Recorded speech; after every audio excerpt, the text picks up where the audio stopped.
नमस्कार मित्रांनो, सुस्वागतम. तुहेरी माझा मितवा या मालिकेच्या पुढच्या भागामध्ये आता मात्र वल्लरीने सुप्रिया आणि नम्रता तिकडे येऊन न देण्यासाठी शुभंकरला मारण्यासाठी काही गुंड पाठवलेले असतात. आता नम्रता खूप छान तयार होते तेव्हा ती शुभूला विचारते की शुभू मी कशी दिसते.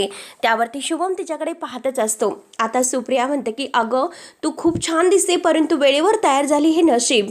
आणि सुप्रिया आणि नम्रता मात्र आता बारशाच्या कार्यक्रमाला तिकडे जायलाच निघतात.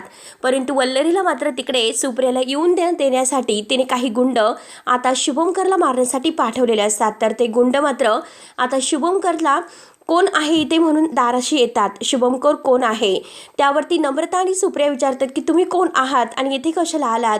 तर शुभंकर उठून उभा राहतो आणि मीच आहे शुभंकर असे म्हणतो. आणि त्याच वेळेस ते गुंड मात्र आता शुभंकरला बेदम मारत असतात. नम्रता त्यांना 2 हात करत असते, परंतु ते गुंड आता नम्रतावर सुद्धा तुटून पडतात. तो शुभंकर उठतो आणि शुभंकर उठून मात्र त्या गुंडांना मारत असतो. एका गुंडाची चांगली गचंडी धरतो आणि त्याला मारत असतो. आणि त्याच वेळेस मागून एक गुंड येतो आणि शुभंकरच्या डोक्यामध्ये जास्त मारतो. तेव्हा शुभंकर बेशुद्ध पडतो. नम्रता आणि आता सुप्रिया यांना खूप मोठा एक धक्का बसतो. ते गुंड तेथून पळून जातात. इकडे बारशाचा छान असा कार्यक्रम सुरू असतो.